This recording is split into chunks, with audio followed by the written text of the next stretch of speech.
Dating Speaker Romualdez sinangkot sa flood control kickback ng dating security aide ni Saldico. Ang detalye ng balita mula kay Kapar MJ Mondihar.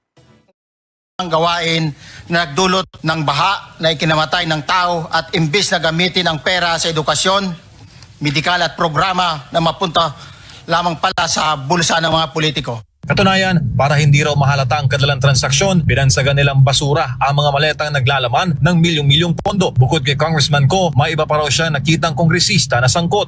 Ang isang ehemplo na nagdala ng pera ay si Congressman Eric Yap ng AXIS Party List. 46 na malita ang dala niya sa bahay ni Congressman Saldico sa Valle Verde 6. Pagkatapos mabilang, isinakay namin sa mga sakyang patungo sa Horizon Residence sa Taguig. Itinanggi naman ni Congressman Yap ang pagkakadawit sa issue. Bukod kay Yap, pinangalanan din ni Gutierrez si dating House Speaker Martin Romualdez na pinagdadalhan daw nila ng pera mula sa mga bahay ni Congressman Ko.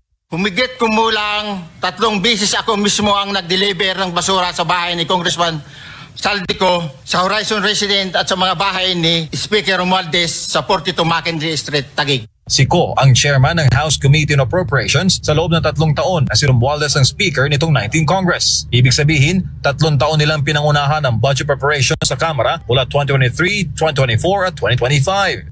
Mas maraming pagkakataon na nagde-deliver kami ng basura sa bahay ni Speaker Romualdez at sa bahay ni Congressman Saldico dahil iba-iba kaming mga nakadetailed na close-in, backup at advance party na nagkakaroon ng rotation.